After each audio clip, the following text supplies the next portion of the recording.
Welcome to If Prices Could Talk, a podcast where we explore how pricing, sales, and negotiation drive growth.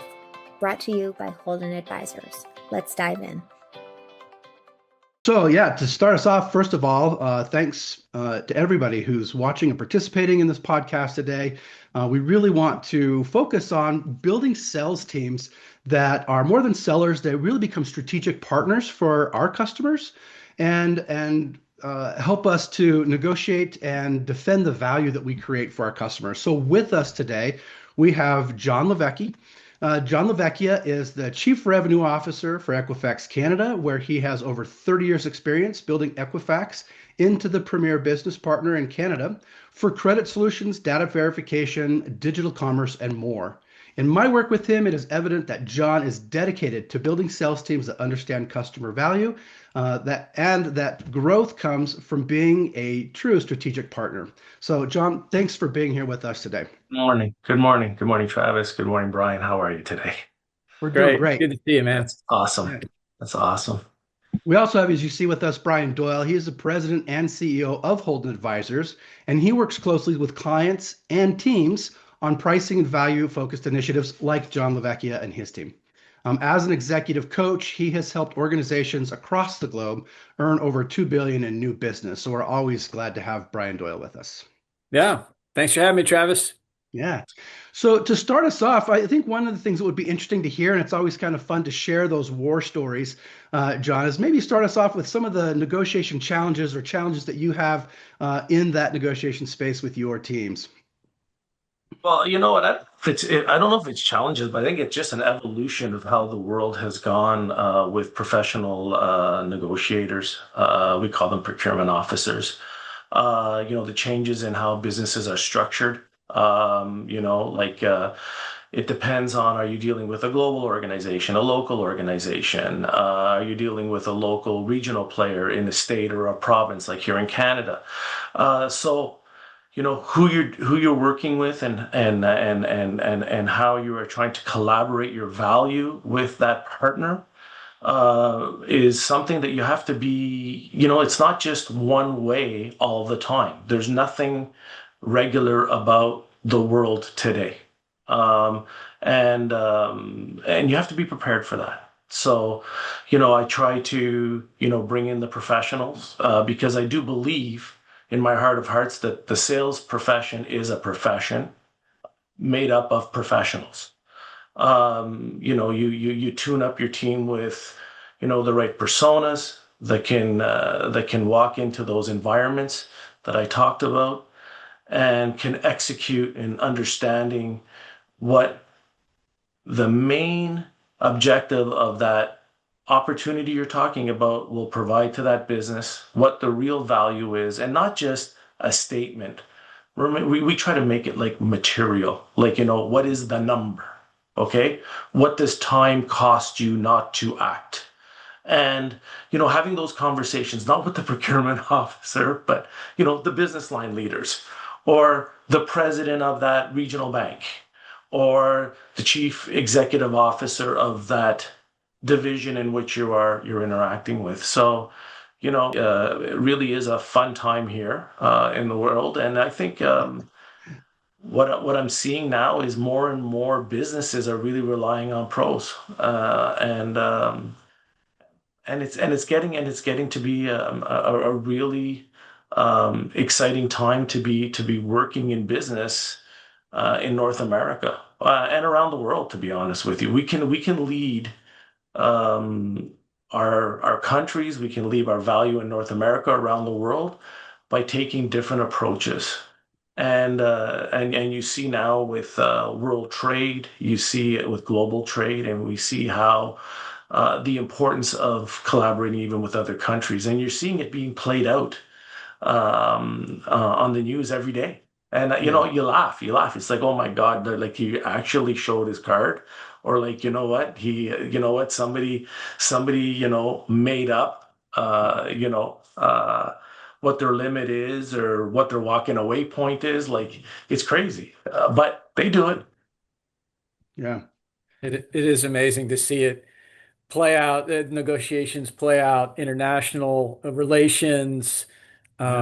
uh, cross country businesses, within country businesses. It's amazing. And um, John, you made a really important point where you said, "Hey, we're going to express our value. We're going to quantify our value. Get to the number." It's like you said. Um, how does that differ when it's talking to a business line leader, like you're referring to, versus a procurement person? Like, how does what you talk about is different, and then the timing is different too, right?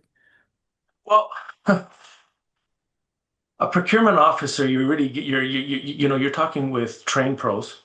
You're talking with people whose jobs are to cut costs, is to try to throw you in the corner of that word that I don't even want to use. Are you a X? A utility?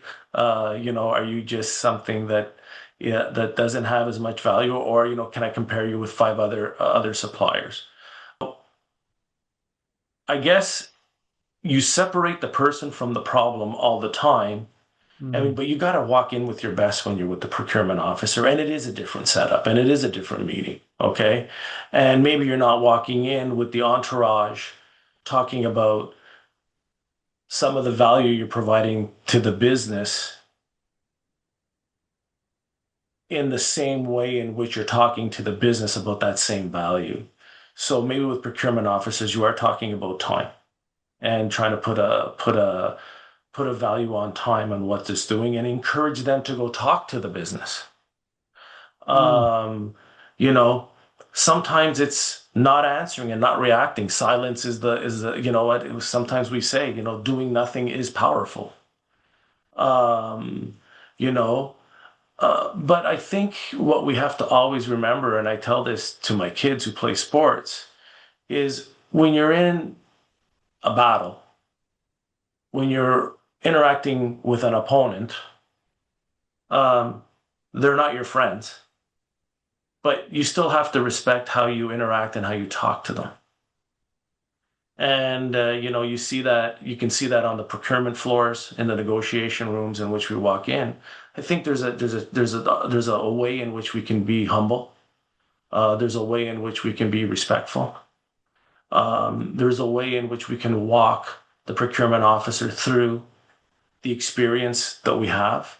But you go back to, is it a poker game? Is it a sports game? Is it something that we're watching on TV as a highlight and people commenting on it? And we have these great evening round tables on TV where you see people debating, how a leader in the world either negotiated something or opened up negotiations to something, you know. But what it really boils down to is you got to be clear. I always say we got to try to be humble and respectful, and you have to have courage and you have to keep your confidence. They're going to try to hit you on all those things, but you know what? They're human, and when you walk out of that room, you just want them to represent or ask the questions to that business line. And so there's there's another technique that I like to use. It's like, what can I leave that procurement officer with to go and ask that right question to the business? What question do I want to leave this meeting in the mind of that procurement officer, that after he met my team or met me or met our whoever was in the meeting with Equifax, it's how what would we imagine the next conversation would be? Sometimes we just think about, oh, we're going to this meeting with the procurement officer. There is always a follow-up meeting about the meeting. So, think about that a little bit. John, I really like that analogy you're talking about, even in sports or poker, whatever it is, whatever that game analogy is, everyone's good people, but they have opposing goals, right? And Yeah. so you need to go into that knowing that, hey, we got to handle this, but there are definitely opposing goals here. And the recommendation to, man, encourage procurement to go talk to people within the business is really smart. How do you make sure, or what are recommendations that you would have to make sure that when you send procurement out, that they're going to get a response that's favorable, that those people understand what you're trying to do other people in the business around procurement? Well, what I'll tell you is make sure you don't talk about numbers to them. Let them talk about the numbers. Okay. So don't, it's not about presenting them numbers. It's presenting them with asking them, do you understand what delaying this decision would mean to the business? Do you understand how that relates to a critical success of the executive team or of a priority within that business? And when we talk about, how is AI transforming our world, it's making it so much easier. Like you can AI, who you're meeting with, what their priorities are, and you can bring it right down to the amount of clients they're interacting with, and you can start your calculations on throwing out not a pricing number, but hey, delaying this by 30 days, by 2 weeks equals X to your business. And it means that, Travis or Brian are not going to have the success that their objectives were set out to be, 4 months ago, 5 months ago. And, as much as you can relate it to the business, remember, the procurement officers representing a business. So enable them to come back with some of the business objectives. So you're mixing some of the business objectives into that conversation when you can. Try to relate it to a person, not a business line, if you can. And that's where the professionalism of the sales goes. Like imagine you have a sales professional that has a professional procurement team in front of your opportunity. Well, you got to start thinking about that at the top of the pipeline and at the bottom of the pipeline. And you got to start creating your procurement plan. And then you're starting on, what's the business line talking about? What are the priorities of the business and how are we developing this? And really procurement, I look at it now as one of the biggest influences of time to revenue from my business. And you want that expertise to be really prepared. So we spend a lot of time preparing to engage clients, to prepare to define our value. You got to spend the same amount of time preparing to deal with that procurement officer. The worst thing you can have is, oh, I talked to the procurement officer for 5 minutes. He gave me a checkpoint. He's shopping us. Yeah. Like you talk to the procurement officer for 5 minutes and all he told you is, and you let him go. Or you let her go, Yeah. And it's it's a fun world. Brian, I know you talk about this all the time too. How do we get past procurement? Share with us some of your experience in helping people connect deeper into that organization. Yeah, so John and I have worked together over the years, and so I've got to see him do this really well, and it's something that applies to Equifax, that applies to data, applies to everything else, all the other different industries that we work with as well, and he's saying it in that you need to be having quality conversations with not only procurement, but the business people. You need to get in front of the business folks. You need to talk to them about what matters to them so you can reflect it back into procurement. You can, as John said, tee up procurement to, hey, well, why don't you go ask so-and-so what's important to them? And like any court case, anytime you see the lawyers on TV, they're always saying, don't ask a question you don't already know the answer to. That's what John's doing. He already knows the answer. He knows how critical his product and service are to this business line leader because he's had those conversations well in advance of any kind of RFP or any kind of detailed conversation with procurement. And so he's going to have those conversations. And we see that, John and I have worked together with some big banks, with other, financial services institutions. And when you can get to those leaders first and you know what's important to them, that makes everything downstream so much easier. And sometimes you come back around to them and say, this is what I'm hearing from procurement. Procurement is telling me they don't need the high quality, better solution that I provide. They're telling me they just want the low cost one. And so I just want to make sure you, business line leader, are okay with us sliding down that quality scale. And of course, they're like, no, we've talked about this. And I've seen it. I've seen it before where they say, give me 5 minutes. They hang up the phone.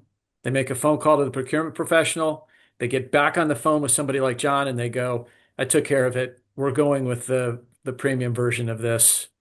Sorry for the confusion. Let's keep going. Right. We, one of the best stories was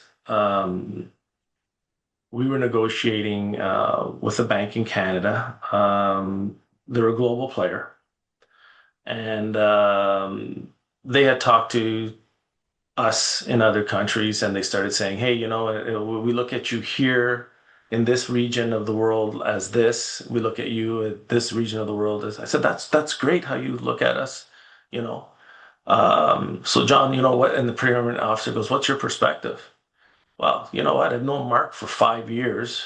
I've had the same account lead rep on him for 2 years. We know all of the analysts on that team, and we've done 7 studies with that group. You should go talk to them about, who we are and what we're trying to do with your business. And there was about 5 or 6 big things, and they're really big, advanced. They're very successful, and they know data is like, they'll say, we know data is better, as good as Equifax knows data. And, their whole strategy is, the best information makes the best decisions to make, bring in the best clients, but they don't want to pay. Well, that's what the procurement officer says. Mm-hmm. The best call was, we've booked a hotel with 3 rooms. We want to meet you and go through your proposal. And then we're going to have 2 breakout rooms. And we want to lock down the negotiations. We were in month 6 of the negotiation. We were the primary supplier, so we were always providing them data, so the delays wasn't.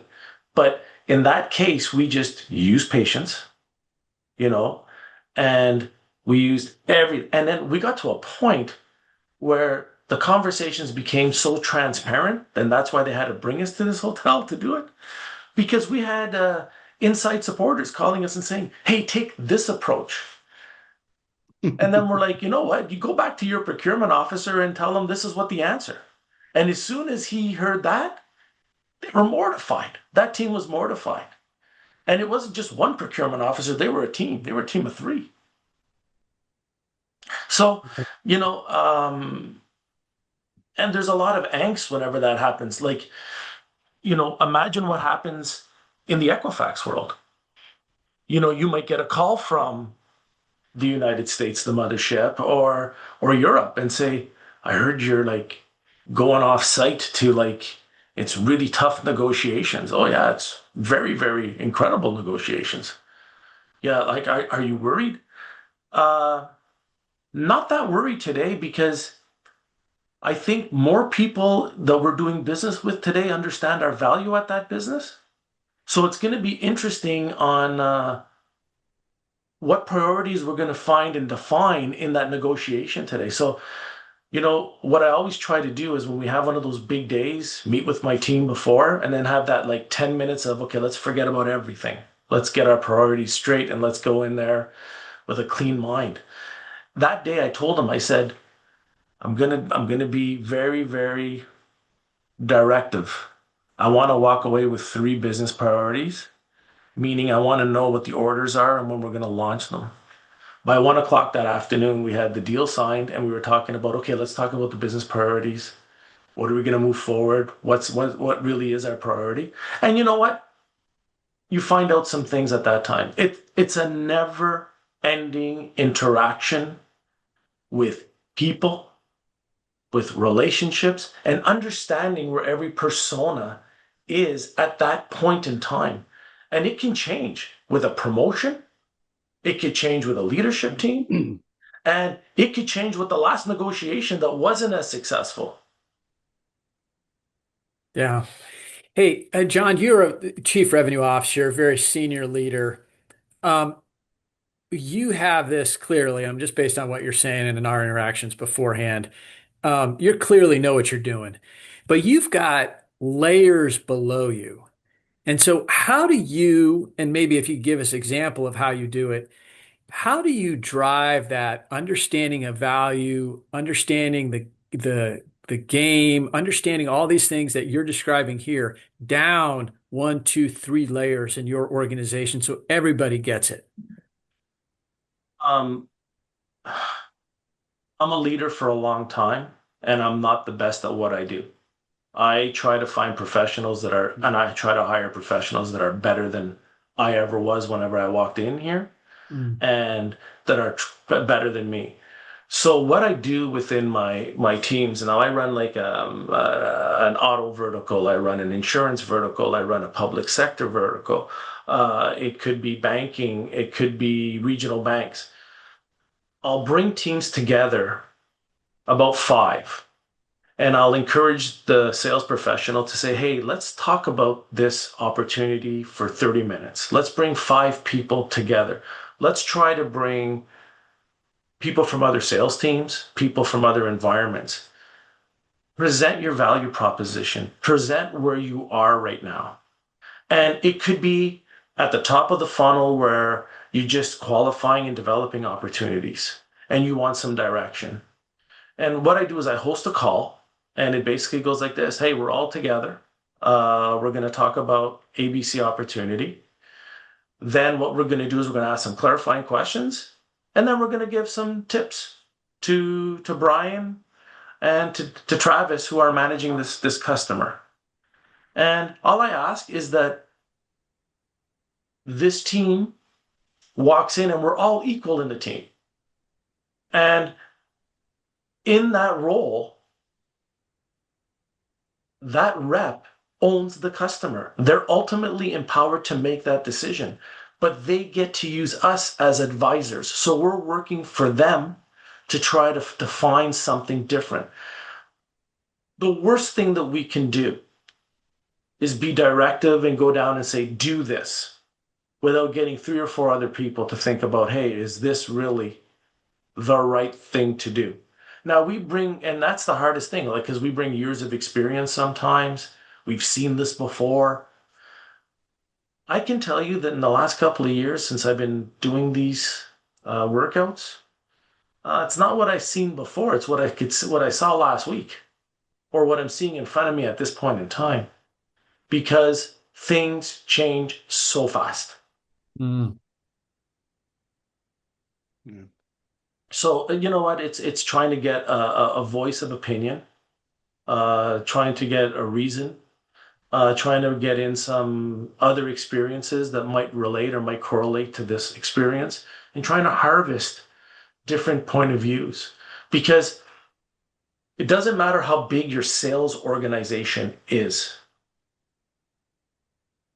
but even if you plan right internally and have some of these scrums or um, some of these what I call them a workout, you can take a smaller organization and make it pretty powerful and empower those people to go in and have a really good interaction as you build and scale your business. And then what I also use it as is for the new folks that enter the business that are client facing. And then we'll debate, is everyone not client facing? If you're a business, we're all here for our customers. But to bring them into those scrums and those power chats, and you're starting to harvest some of the new talent that you bring into the company, and to get new opinions. I learned something last week that was just crazy about something that I never realized was existing in our business for a couple of years, that Mm. could be used by a new hire. Like, so there's it's about giving people the time. Yeah. John, I really appreciate that. And as we've worked with you, I noticed that, when we work with teams, it's not just the sales guys we have or the sales people. We have representation from lots of different arms within the organization, and they get to come together, they get to share information, and it really helps deepen the conversation that customers have. So I'm thinking about for newer SVPs that are out there, people that are working within their own organization, maybe some recommendations that you can give. Are there metrics or what things do you look for in your team? Because as you have new guys come on, that help you identify, we need a tune-up in this area, or here's some things where we need help to make sure that we're truly staying a strategic partner. What should other people be looking for in their teams to identify areas where, as you had said, we need a tune-up?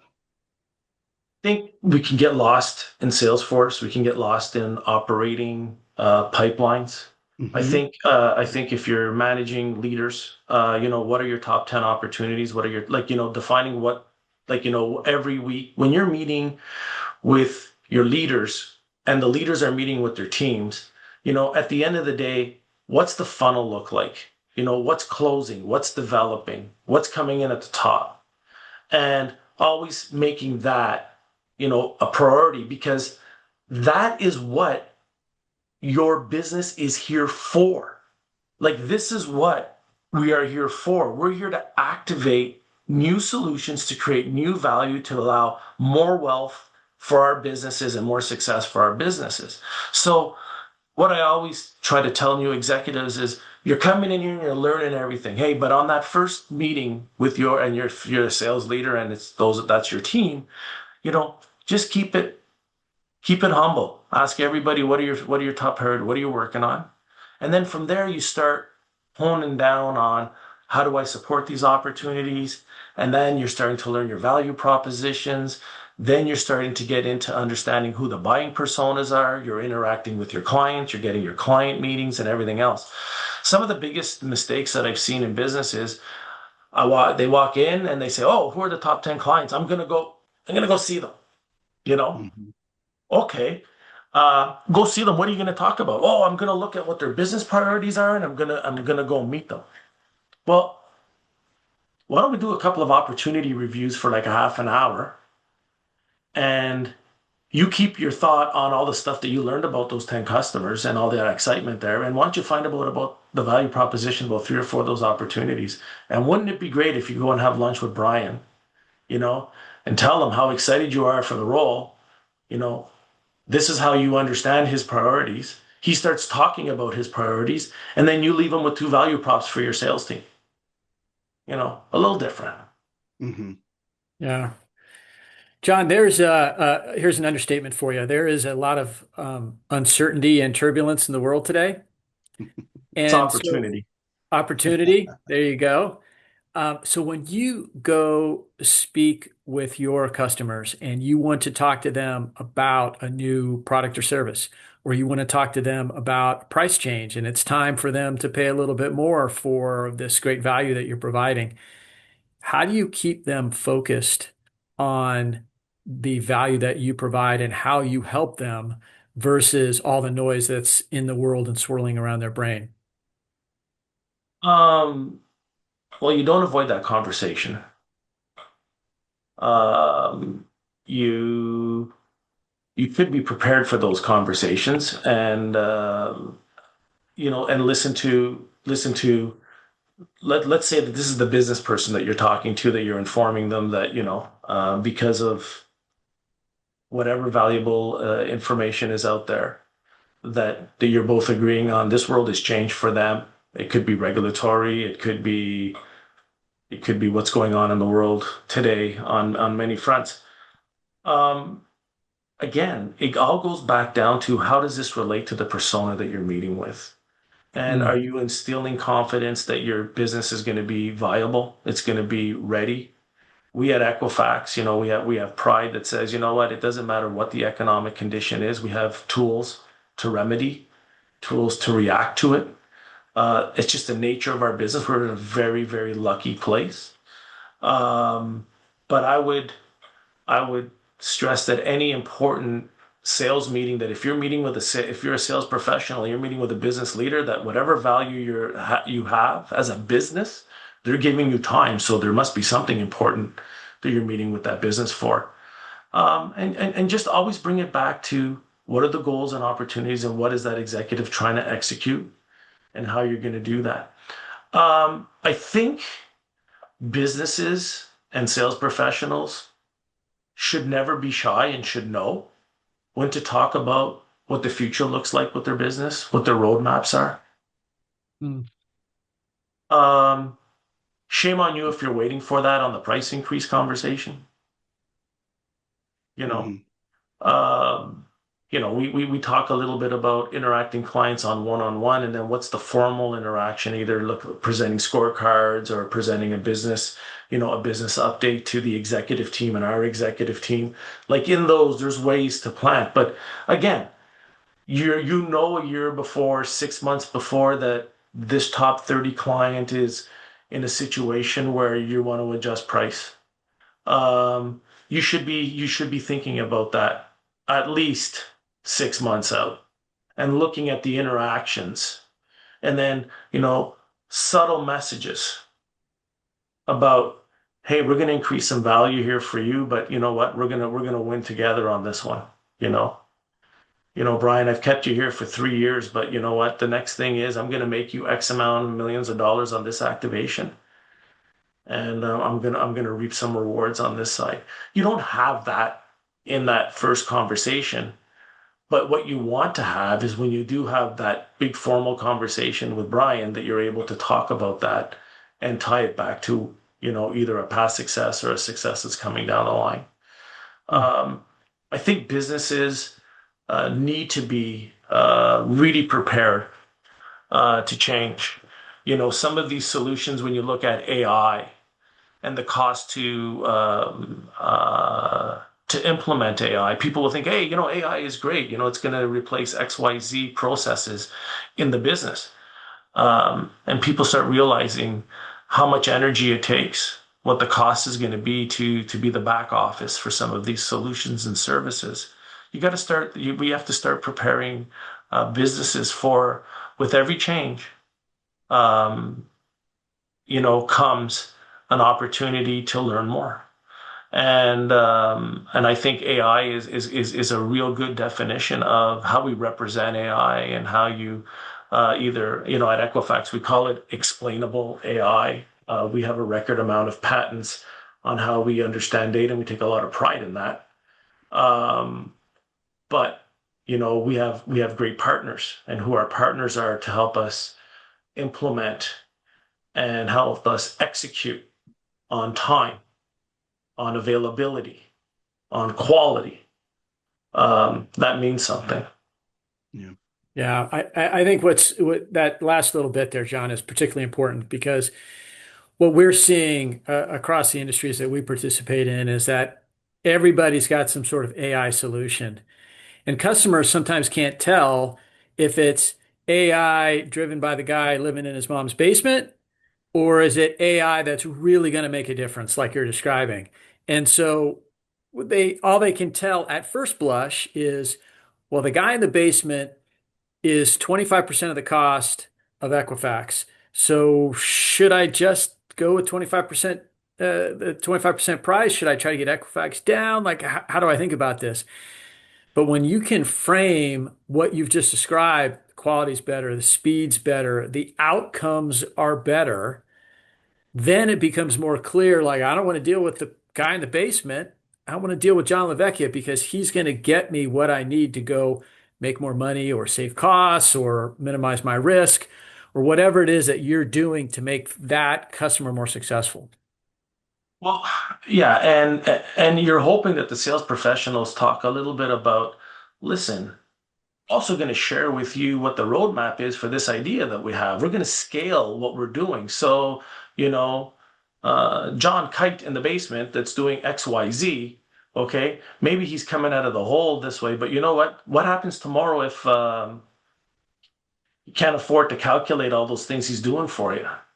Or do you want to come to a business that talks about, AI, explainable AI, that's building an environment to execute, building an environment not for today, but for tomorrow, and has a passion to understand this and to learn, and also has a culture that says, and this is where you start bringing, hey, would you like to work with a company that's patented, in our case, over, hundreds of AI explainable patents? And do you want to interact with us on a quarterly basis and talk about what we've learned? Talk a little bit about, how we're implementing maybe some new techniques, trends we're seeing.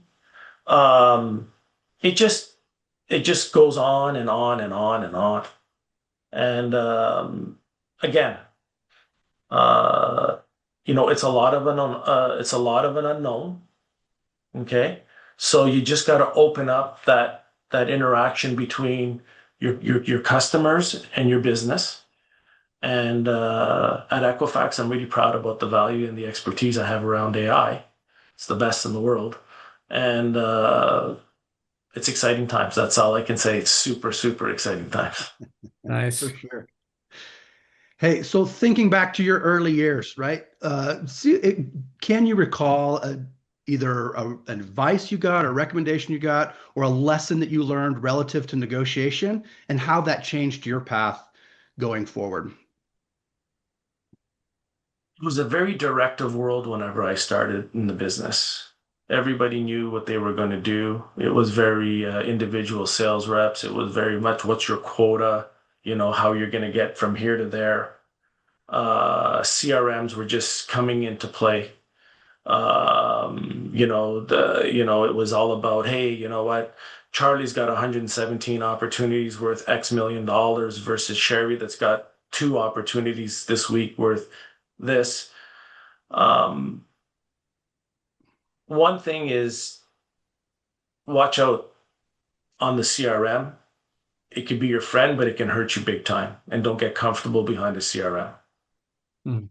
Remember that what's in that CRM needs to be managed, needs to be coached, needs to be talked about.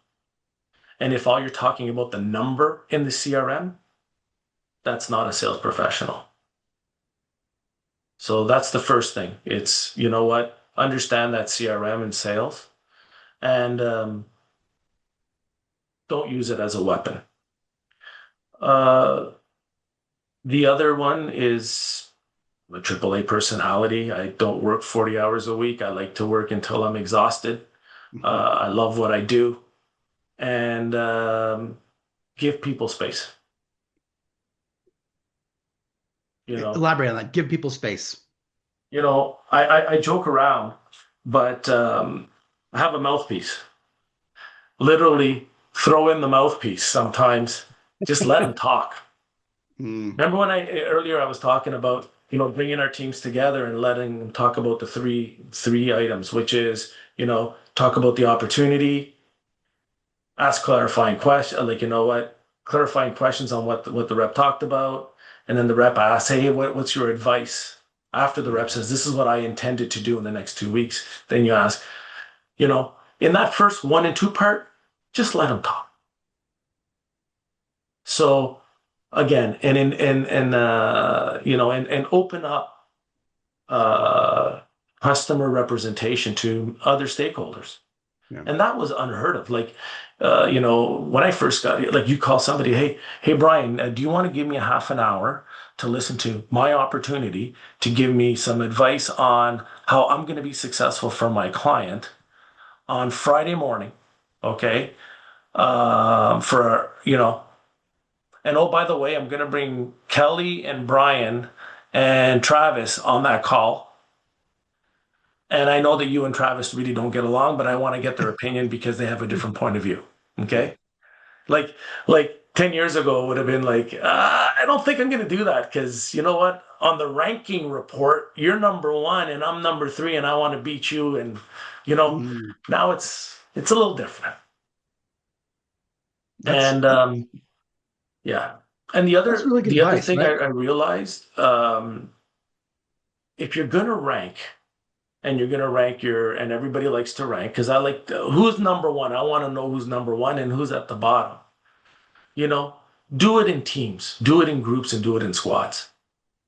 Because if you just rank at the individual level and not part of that team, so if you have 3 or 4 teams, rank them individually and let those teams respond to the other teams. It's more important and more powerful than having an individual react to an individual.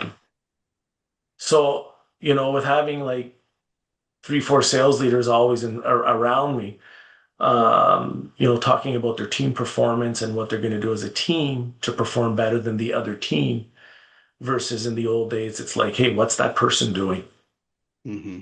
Now, actually, it's changed so much that if someone is not successful in my organization, I'm asking myself and the manager, how much time are we going to spend with